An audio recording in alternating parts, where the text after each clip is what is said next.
Hello मेरे चंद सितारों, एक बार फिर से स्वागत है आपके अपने प्यारे से यूट्यूब चैनल मोहित पांडे क्लासेस पर। तो जैसा कि आप लोग जानते हैं कि इन दिनों हम लोग कर रहे हैं फिजिक्स का महाकुंभ बैच, और इसके अंतर्गत हम लोग शुरू किए हैं प्रकाश नामक चैप्टर को। ठीक है, तो अभी तक इस चैप्टर का हम लोगों ने एक पार्ट कंप्लीट किया है लास्ट में।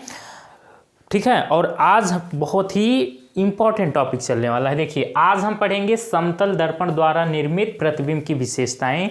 इसके बाद में फिर गोलीय दर्पण को हम लोग कवर करने वाले हैं। ओके, तो ज़्यादा बकवास नहीं करने का, क्योंकि आप लोग काफ़ी दिनों से जुड़े हैं हमसे, आपको पता है कि इस बैच में क्या चल रहा है। ठीक है, तो ये सब ज़्यादा नौटंकी बार बार वही चीज़ हम नहीं बखेंगे। ठीक है, बिकॉज टाइम इज़ मनी, जानते हो, सब समझदार हो आगे।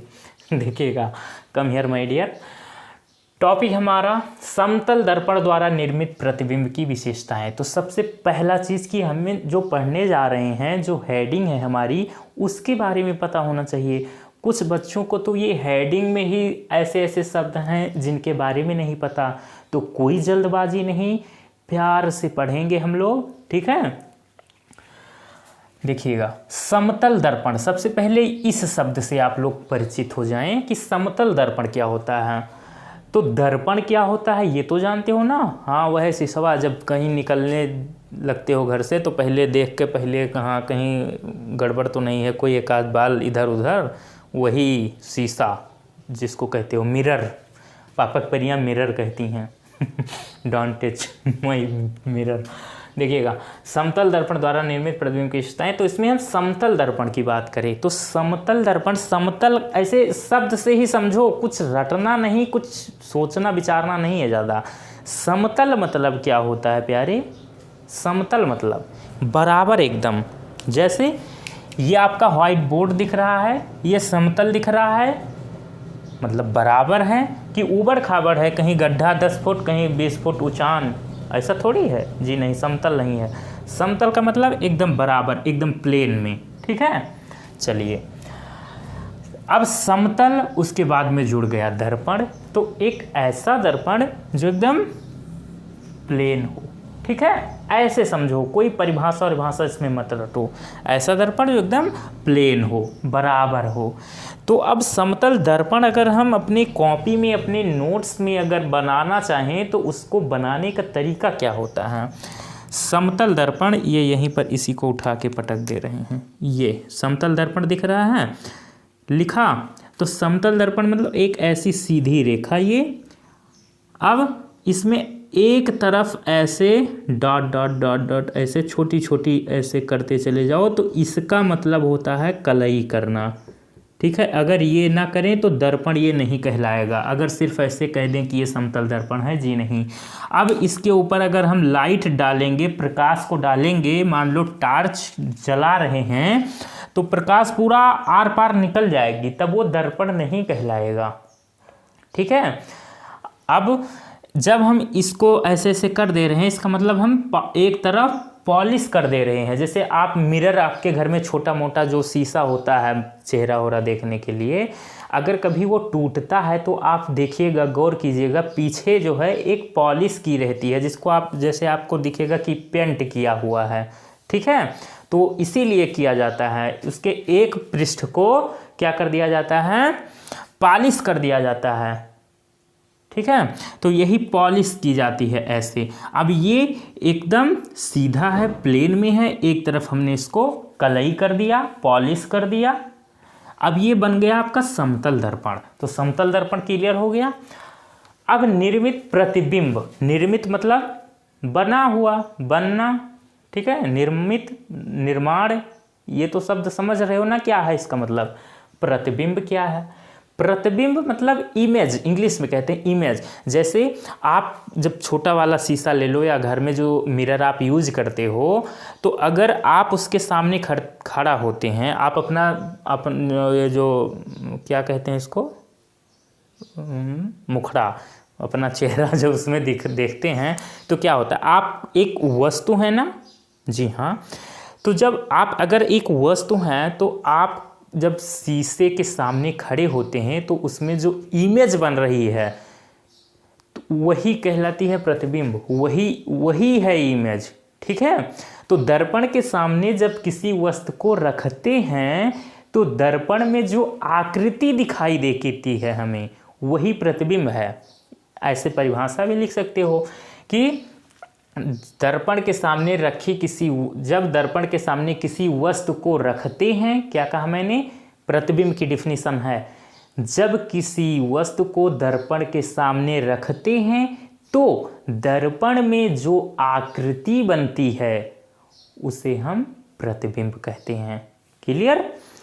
परिभाषा और भाषा नहीं रटने का, बस ये समझ लो कि हाँ, अगर ये शब्द आए आपके सामने, ये सारे शब्द, तो आपका माइंड ये ना हो कि हाँ ये क्या होता है, खट से हो जाए हाँ कि हाँ ये सिस्टम है। वो सुबरवा निकट रहन हेयर झाड़ने के लिए बरवा झाड़े ताएँ उठाए ना, जो हमारा थोपड़वा दिखात रहा सिसवम, वह इमेज, वह प्रतिबिंब। ठीक है, चलिए तो देखिएगा, अब हम क्या कर रहे हैं, समतल दर्पण जो है, समतल दर्पण में जो प्रतिबिंब बनता है उसकी विशेषताएं क्या क्या हो सकती हैं, ये हम लोग को पढ़ना है। बहुत छोटा सा 5 पॉइंट है, खट से क्लियर हो जाएगा। पहला पॉइंट ये है कि प्रतिबिंब समान आकार का बनता है। प्रतिबिंब समान आकार का, अगर हम समतल दर्पण का यूज कर रहे हैं, जो आप घर में यूज करते हैं दर्पण चेहरे देखने के लिए, आप बाल झाड़ने के लिए, कंघी करने के लिए, जब जो शीशा आप जो मिरर यूज करते हैं वो समतल दर्पण होता है, तो उसमें जब आप अपने फेस को देखते हो तो आपका फेस जितना बड़ा है उतना बड़ा ही दिखेगा उसमें। पहले पॉइंट का मतलब ये है कि जितनी बड़ी वस्तु होगी उतनी बड़ी ही उसमें प्रतिबिंब दिखाई देगी, उतना बड़ा ही प्रतिबिंब बनेगा, उतनी बड़ी ही इमेज बनेगी। किसमें? समतल दर्पण में प्यारे।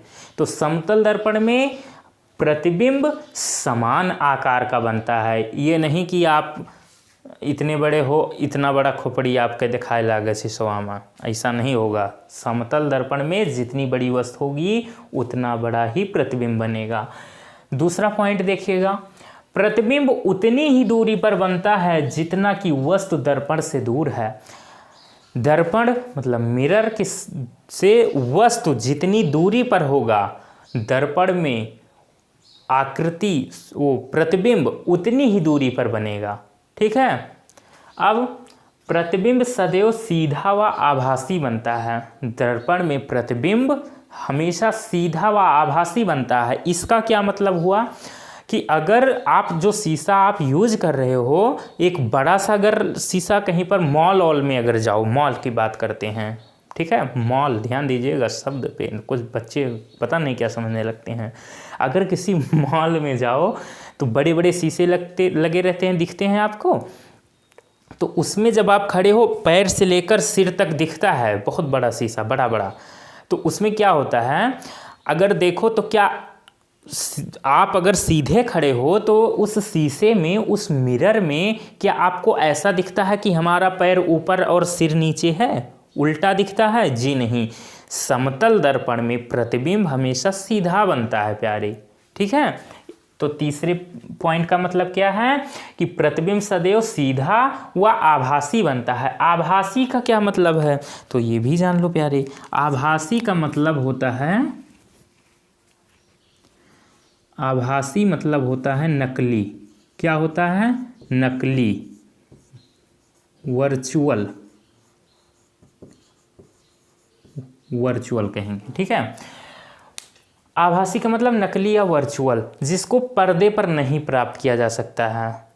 प्रतिबिंब 2 प्रकार के होते हैं, एक तो आभासी और एक वास्तविक। इसको वर्चुअल कहते हैं और वास्तविक को रियल। ये वर्चुअल इमेज और रियल इमेज 2 प्रकार की इमेज होती हैं केवल। ठीक है, तो प्रतिबिंब कितने प्रकार के? 2 प्रकार के, एक आभासी और एक वास्तविक। वास्तविक प्रतिबिंब क्या होता है? जिसको पर्दे पर प्राप्त किया जा सके। जैसे आप थिएटर में देखते हो, थिएटर में जो मूवी चलती है क्या होता है, वो पर्दा लगा रहता है बड़ा सा, उस पर फोकस जाता है, वहाँ पर इमेज जो बनती है वो वास्तविक इमेज है, रियल इमेज है। ठीक है, और आभासी मतलब नकली।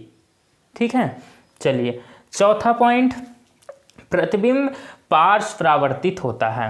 अब इसका मतलब समझिए, अर्थात प्रतिबिंब में बायां दाईं ओर तथा दायां बाईं ओर दिखता है, ये सिस्टम है। अगर ये चौथा पॉइंट, इसका प्रैक्टिकल आप घर पे करके देख लेना। अगर आपके यहाँ पर, इसमें हमारी टी शर्ट में तो नहीं है पॉकेट, अगर पॉकेट इस साइड में होता है, इस लेफ्ट में होता है। अगर इमेज को मिरर को सामने से ऐसे करो अपने सामने, तो अगर आपका पॉकेट लेफ्ट साइड में है तो आपको मिरर में राइट साइड में दिखेगा, अगर राइट साइड में है तो लेफ्ट साइड में दिखेगा। ठीक है, ये होता है सिस्टम। तो इसीलिए आप लोगों ने ध्यान दिया होगा कि एम्बुलेंस में, एम्बुलेंस जो मरीजों को ढोती है ना, उसमें एम्बुलेंस जो है, एम्बुलेंस शब्द उल्टा लिखा रहता है, जिससे क्या होता है, जो पीछे गाड़ियां आती रहती हैं, जो पीछे वाहन चलते हैं, उनमें साइड मिरर जो लगा रहता है, उसमें वो एम्बुलेंस शब्द सीधा पढ़ हमें दिखता है। लेकिन अगर डायरेक्ट अपनी आँख से देखें तो हमें उल्टा दिखेगा। जैसे आपको एक इमेज दिख रही होगी एम्बुलेंस की, इसमें देखिएगा एम्बुलेंस उल्टा लिखा हुआ है, लेकिन इसी को जब हम वो मिरर लगाकर अगर देखें, मिरर में देखें, तो हमें सीधा दिखेगा। ये कारण होता है। कुछ बच्चों को तो नहीं पता है कि ये जल्दी पढ़ ही नहीं पाते हैं, तो वहाँ पर ये सिस्टम है। आप समझ गए ना?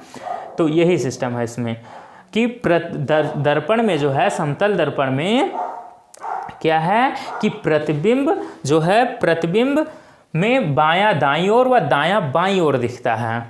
पांचवा पॉइंट, समतल दर्पण की फोकस दूरी अनंत होती है। ये पॉइंट, ये कंपटीशन के लिए ये लाइन बहुत इंपॉर्टेंट है। डायरेक्ट कंपटीशन के एग्जाम में पूछता है समतल दर्पण की फोकस दूरी कितनी होती है, तो इनफाइनाइट होती है, अनंत होती है। इस लाइन को याद कर लेना डायरेक्ट कि समतल दर्पण की फोकस दूरी अनंत होती है। अच्छा, एक क्वेश्चन है, आप लोग से कमेंट करके बताइएगा कि अस्पष्ट दृष्टि की न्यूनतम दूरी क्या है। ठीक है, इसका कमेंट करके आंसर बताइएगा, स्पष्ट दृष्टि की न्यूनतम दूरी क्या है। चलिए, इतना हो गया। अब इसका स्क्रीनशॉट लीजिए, फिर हम नेक्स्ट बात करते हैं गोलीय दर्पण की।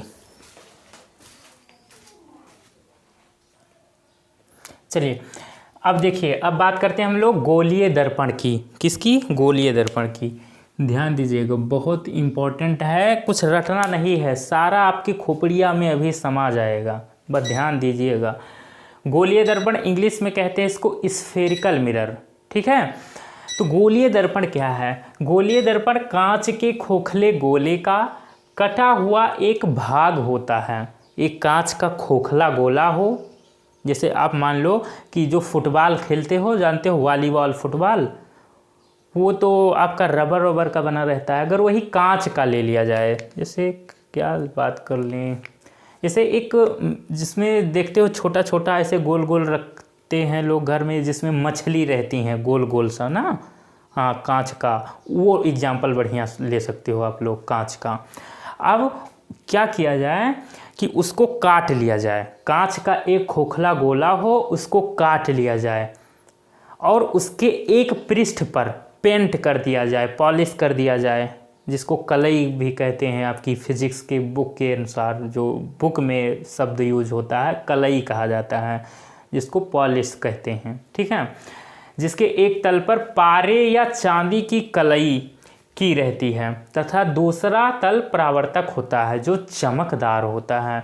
तो समझ में आ गया, एक कांच का खोखला गोला है, उसको अगर हम काट दें तो एक कटा हुआ जो भाग है उसके एक पृष्ठ पर, मतलब एक तल पर, मतलब एक साइड में, मतलब कि एक तरफ केवल अगर हम पॉलिश कर दें या पेंट कर दें, दूसरे पृष्ठ को वैसे जैसे था वैसे छोड़ दें, तो इस प्रकार जो हमको मिलता है उसको हम गोलीय दर्पण कहते हैं। ठीक है, क्या कहते हैं? गोलीय दर्पण। और अभी अभी हमने क्या पढ़कर आया है? समतल दर्पण। अब बात करेंगे गोलीय दर्पण की। और गोलीय दर्पण जो है ये दो प्रकार का हो सकता है, एक अवतल दर्पण और एक उत्तल दर्पण। ठीक है, चलिएगा, अब अवतल दर्पण को इंग्लिश में कॉनकेव मिरर कहते हैं और उत्तल दर्पण को कहते हैं कॉन्वेक्स मिरर। ठीक, तो चलिए अवतल दर्पण क्या है, तो पहले एक काम करते हैं, एक बढ़िया सा गोला बनाने की कोशिश करते हैं, जो कि हम आज तक गोला बनाना हम सीख नहीं पाए। एक बार में बढ़िया सा गोला हमसे बनता नहीं। यह देख लो भेली बन के तैयार हुआ। अब इसको क्या किया जाए, मार दिया जाए कि छोड़ दिया जाए? छोड़ दिया जाए, क्या है।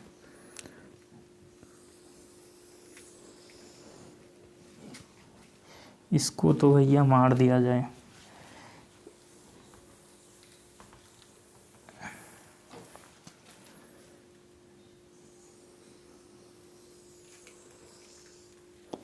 अब इससे अच्छा तो भैया हम गोला बना नहीं पाते हैं। आपसे झूठ क्या बोलें, आर्ट में इतना स्पेशलिस्ट हैं हम कि अब इससे ज़्यादा हमारी औकात नहीं है गोला बनाने की, इससे सुंदर बस। चलिए, अब हमने क्या कहा, गोलीय दर्पण की डिफिनीशन क्या बताई कि गोलीय दर्पण कांच का एक खोखला गोला है। ये हमारा कांच का है, समझिएगा, ये दोनों कांच का खोखला गोला है। ठीक है, गोले का कटा हुआ भाग, अब मतलब कि इसको हम काट दें, ऐसे ये पूरा गोला था, यहाँ से ऐसे चाकू से मार के हमने काट दिया। कांच काटने वाला एक हथियार होता है, एक औजार, इसको हमने काट के अलग कर दिया। ठीक है, अब इसको हम ऐसे ऐसे डैश डैश कर दे रहे हैं। ये तो हमने कर दिया है चौपट, चलो कोई दिक्कत नहीं।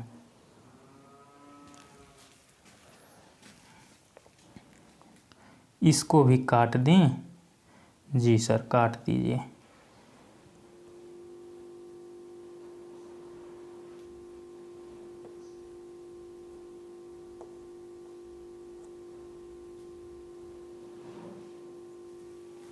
ये लो, ये बन गया। ये कांच का खोखला गोला था, ये हमने काट दिया। अब काटने के बाद अभी ये गोलीय दर्पण नहीं तैयार हुआ, उसके बाद में भी डिफिनीशन क्या कह रही है कि कांच के खोखले गोले का कटा हुआ भाग होता है, जिसके एक तल पर कलई की रहती है, पॉलिश की रहती है, या समझ लो पेंट कर दिया जाता है। ठीक है, तब वो बन के तैयार होता है गोलीय दर्पण। आगे क्या कहा मैंने कि गोलीय दर्पण दो प्रकार का होता है, एक अवतल दर्पण कॉनकेव मिरर, दूसरा उत्तल दर्पण कॉन्वेक्स मिरर। अब यहाँ से समझिएगा कि अवतल दर्पण और उत्तल दर्पण क्या है। तो अवतल दर्पण वह गोलीय दर्पण जिसका परावर्तक तल धंसा हुआ होता है। परावर्तक तल मतलब जो चिकना होता है, जो जिस तरफ हम पॉलिश ना करें, ठीक है, वो होता है, जो चमकदार होता है। ठीक है, तो वह गोलीय दर्पण जिसका परावर्तक तल धंसा हुआ होता है। परावर्तक तल धंसा हुआ होता है मतलब अंदर की तरफ अगर ये देखा जाए, अगर हम ऐसे बाहर की तरफ अगर कलई कर दें, ये ऐसे ऐसे कट करने का मतलब कि हम पेंट कर रहे हैं, इसको पॉलिश लगा रहे हैं। ठीक है, समझ में आ गया। अब देखिएगा, वह गोलीय दर्पण जिसका परावर्तक तल धंसा हुआ होता है।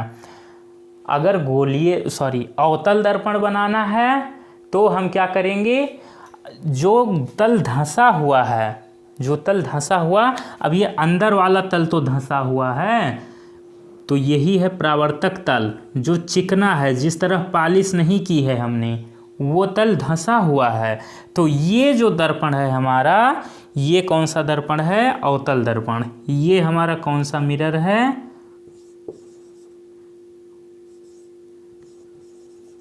Concave mirror. ठीक है, और ये हमारा इधर पॉलिश की गई है,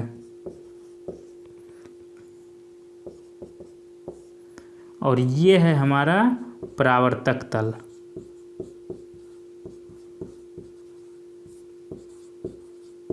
अंदर की तरफ। अब उत्तल दर्पण की बात की जाए, दोनों पढ़ लोगे तब एकदम क्लियर हो जाएगा। वह गोलीय दर्पण जिसका परावर्तक तल उभरा हुआ होता है। अब परावर्तक तल उभरा हुआ मतलब जो उभरा हुआ है उधर हमको पॉलिश नहीं करनी है। तो उभरा तो बाहर वाला उभरा हुआ है, तो मतलब इसमें अगर हम अंदर से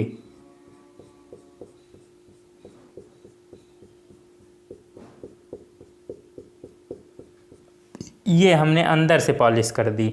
अब उभरा किधर है, बाहर वाला तो उभरा है, वो हमारा परावर्तक तल है। ठीक है, जिधर हम पॉलिश नहीं करते हैं वही परावर्तक तल होता है। ठीक है, तो बाहर हमने पॉलिश थोड़ी की है, इस वाले में हमने बाहर पॉलिश की थी, बाहर कलई किया था, बाहर पेंट किया था। तो इसमें परावर्तक तल अंदर वाला हुआ, तो परावर्तक तल धंसा हुआ है, मतलब अंदर वाला तल धंसा हुआ है।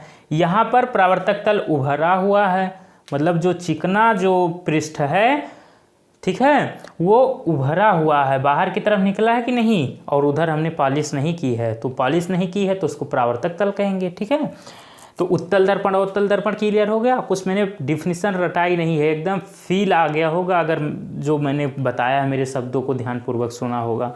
तो खट्ट से एक स्क्रीनशॉट लो प्यारे। अवतल दर्पण उत्तल दर्पण, अवतल दर्पण उत्तल दर्पण, खट्ट से लियो, फिर बहुत इंपॉर्टेंट पॉइंट चलने जा रहा है। गोलीय दर्पण से संबंधित कुछ महत्वपूर्ण बिंदु।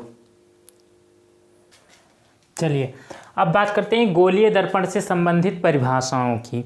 ठीक है, देखिए फर्स्ट इसमें ध्रुव। तो सबसे पहले हम गोलीय दर्पण लेते हैं। तो गोलीय दर्पण क्या, कांच का खोखला गोला का एक कटा हुआ भाग होता है जिसके एक पृष्ठ पर कलई की जाती है। तो अब गोलीय दर्पण भी मैंने बताया दो प्रकार का, एक अवतल एक उत्तल।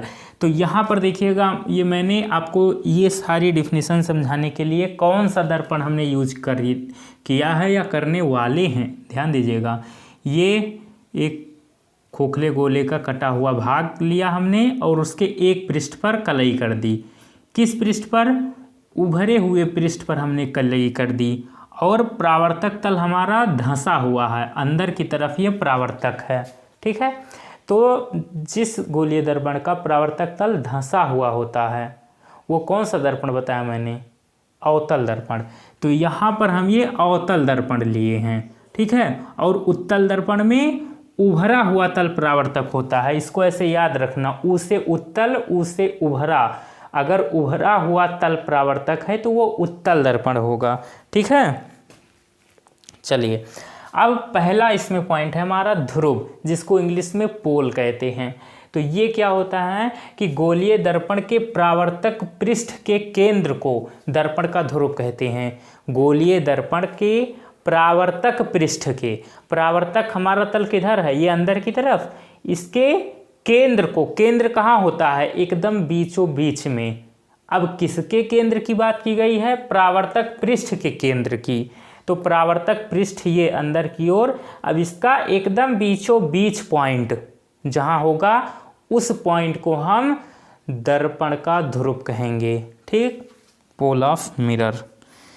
तो इसका केंद्र आपका ये एकदम बीचों बीच में कहीं यहाँ पर होगा।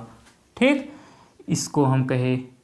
अब दर्पण के ध्रुव को हम लोग P से लिखते हैं, तो इसको हम यहाँ पर P पॉइंट बोले। तो दर्पण का ध्रुव समझ में आ गया क्या है। ध्रुव क्या है कि गोलीय दर्पण के परावर्तक तल के, गोलीय दर्पण के परावर्तक पृष्ठ के, या पृष्ठ कह दो या तल कह दो, कोई दिक्कत नहीं, परावर्तक पृष्ठ के केंद्र को दर्पण का ध्रुव कहते हैं। ठीक है, नंबर 2, वक्रता केंद्र, centre of curvature. Centre of curvature English में कहते हैं, पापा की परियां लोग कहती हैं सेंटर ऑफ कर्वेचर। हम सब तो एकदम प्योर देहाती देसी स्टूडेंट देखिएगा। अब इसको हम लोग कैसे समझेंगे, गोलीय दर्पण कांच के जिस खोखले गोले का भाग होता है। अब देखिएगा, कांच के खोखले गोले का भाग,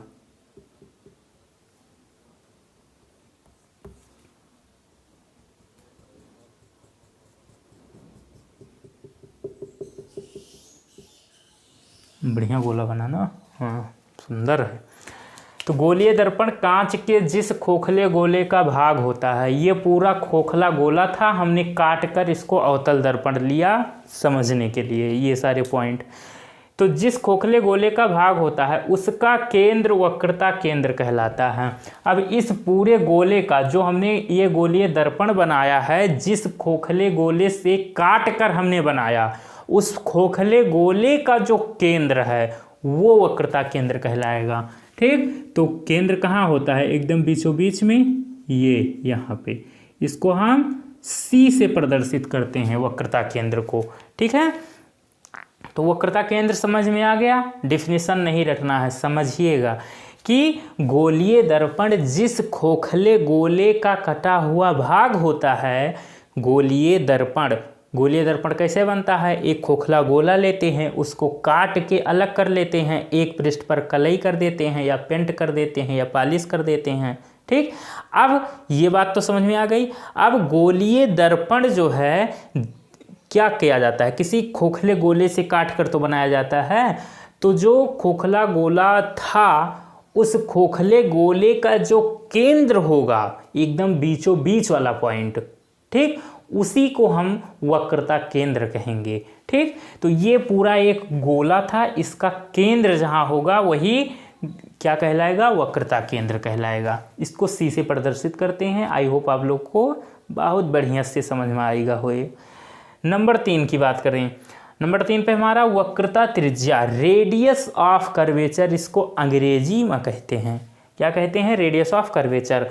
तो गोलीय दर्पण कांच के जिस खोखले गोले का भाग है उसकी त्रिज्या वक्रता त्रिज्या कहलाती है। ठीक, तो गोलीय दर्पण जो है जिस खोखले गोले का भाग है, गोलीय दर्पण जो है ये वाला गोलीय दर्पण जिस खोखले गोले का भाग है उसकी त्रिज्या वक्रता त्रिज्या कहलाती है। अब त्रिज्या क्या होती है?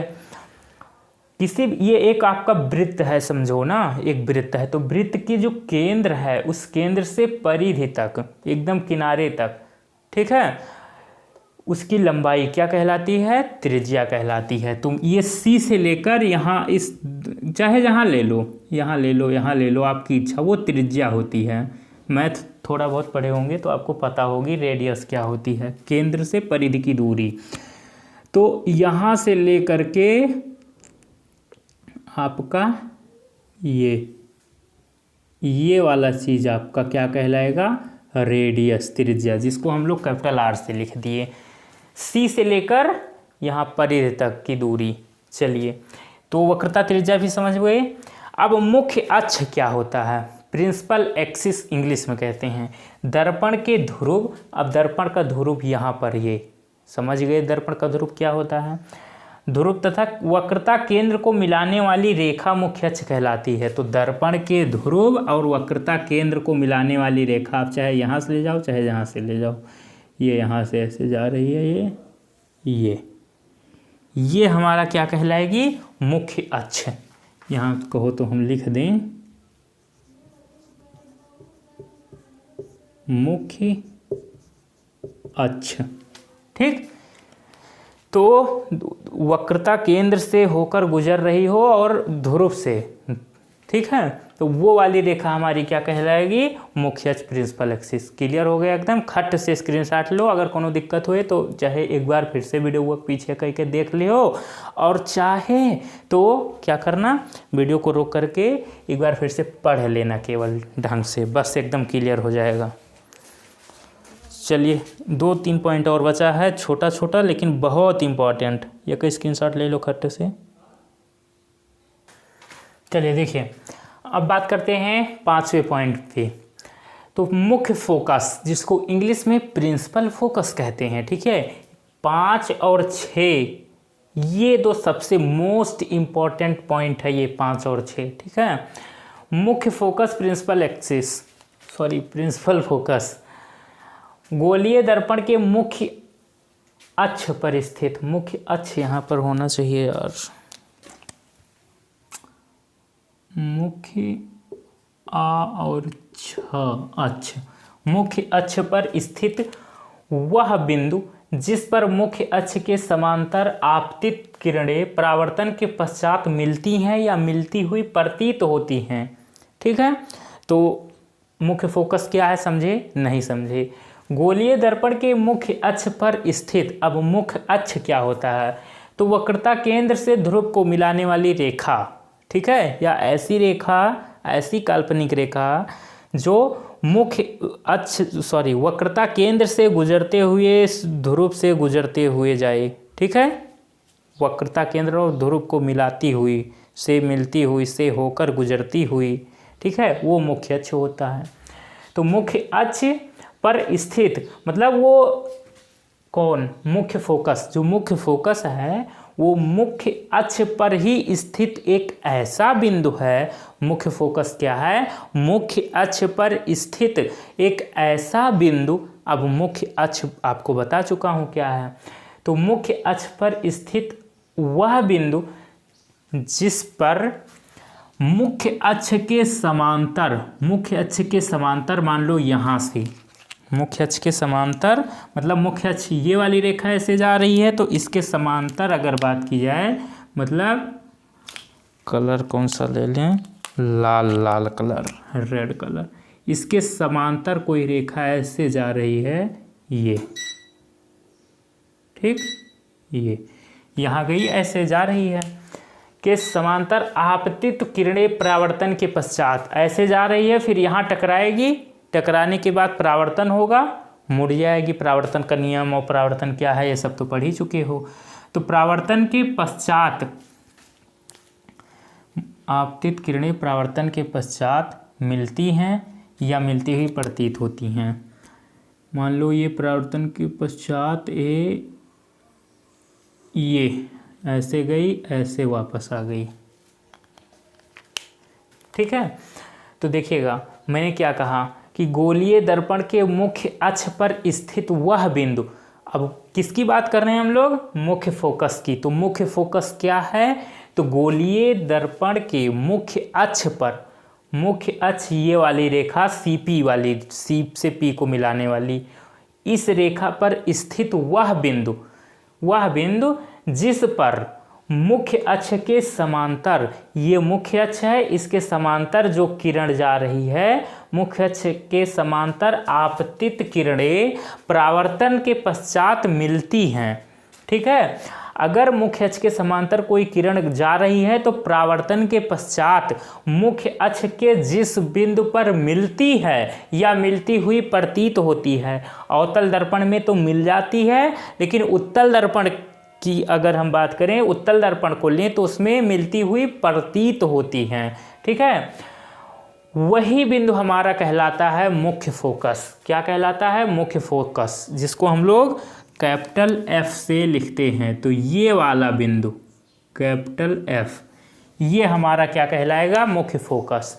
तो समझ में आ गया। फिर से एक बार कहानी समझो कि गोलीय दर्पण में मुख्य अक्ष पर स्थित वह बिंदु, मुख्य अक्ष पर स्थित वह बिंदु जिस पर मुख्य अक्ष के समांतर आपतित प्रकाश की किरणें परावर्तन के पश्चात मिलती हैं या मिलती हुई प्रतीत होती हैं। मुख्य अक्ष के समांतर जो प्रकाश की किरण जा रही है वो परावर्तन के पश्चात मुख्य अक्ष के जिस बिंदु पर मिलती है, किससे, मुख्य अक्ष से, या काटती हुई जाती है, जिस बिंदु पर काटती है उसकी को हम क्या कहते हैं, मुख्य फोकस कहते हैं, प्रिंसिपल फोकस कहते हैं।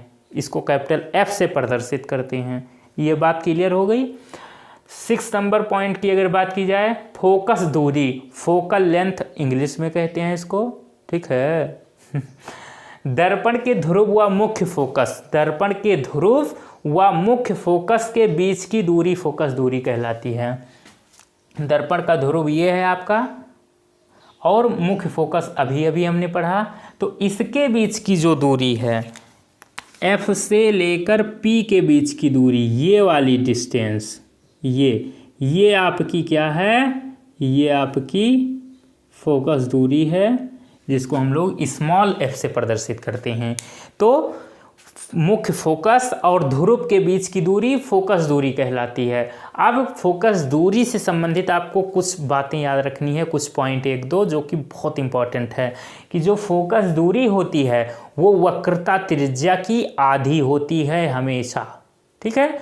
हमेशा आधी होती है। इसको एक फार्मूले की तरह याद रखो कि फोकस दूरी जो होती है वो वक्रता त्रिज्या की आधी होती है। ये बात मैंने लिखी भी है कि फोकस दूरी वक्रता त्रिज्या की आधी होती है, मतलब फोकस दूरी बराबर वक्रता त्रिज्या बटे 2, या क्या कह सकते हैं आप, फोकस दूरी को किससे लिखते हैं, कैपिटल F से। ये किसके बराबर होता है, R वक्रता त्रिज्या R बटे 2, ठीक, ये कह सकते हो। या इसको और क्या कह सकते हो कि जो वक्रता त्रिज्या होती है, जो वक्रता त्रिज्या होती है वो 2f फोकस दूरी की दुगनी होती है। फोकस दूरी की दुगनी होती है। एक चीज़ या तो गड़बड़ होएगा हो का कि फोकस दूरी को हम लोग स्मॉल f से लिखते हैं।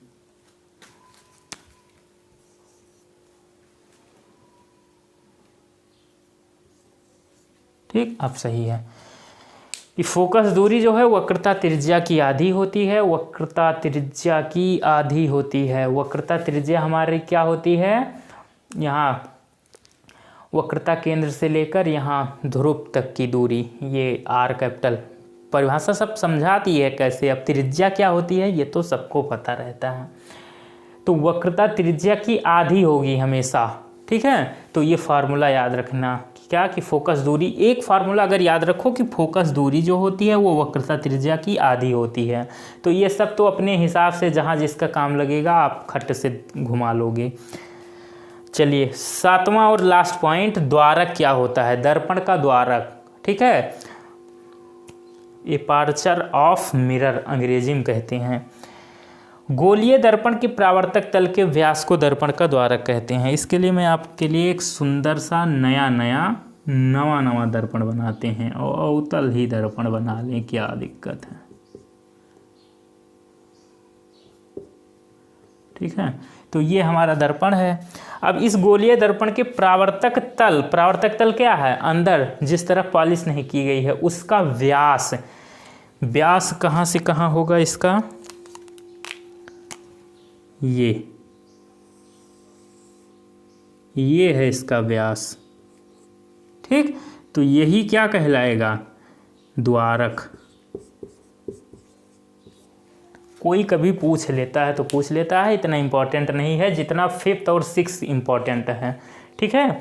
तो द्वारक क्या है, गोलीय दर्पण के परावर्तक तल के व्यास को दर्पण का द्वारक कहते हैं, ठीक। मैं साइड हो रहा हूँ, खट से स्क्रीनशॉट ले लीजिए इसका। हो गया, चलिए वेरी गुड। देखिए भैया टाइम हो रहा है बहुत ओवर, ठीक है, और हो सकता है कि कुछ बच्चे परेशान होने लगे हों। तो परेशान ना होए है, प्यार से पढ़ो, कोई ज़ोर ज़बरदस्ती नहीं है, धीरे धीरे प्यार को बढ़ाना है, हद से गुजर जाना है ठीक है। तो बहुत मज़े के साथ पढ़िए, कोई जल्दबाजी नहीं, फिज़िक्स से मोहब्बत हो जाएगी, लैला मजनू वाली, कोई ज़ोर ज़बरदस्ती नहीं। आप भी सोचोगे कि हाँ पढ़ा था किसी से हमने भी। चलिए, अगर पहली बार आए हो है भाई तो चैनल को सब्सक्राइब कर ली हो, अपने मित्रों को, अपने साथियों को, अपने सहेलियों को वीडियो शेयर कीजिए और चैनलवा को सब्सक्राइब करने के लिए उन लोगों से कहिए, ठीक है। हम आपकी मदद कर रहे हैं, थोड़ी बहुत हेल्प आप भी हमारी करिए, ऐसे ऐसे गाड़ी चलती रहेगी। हाँ चलिए, बाय बाय, सी यू।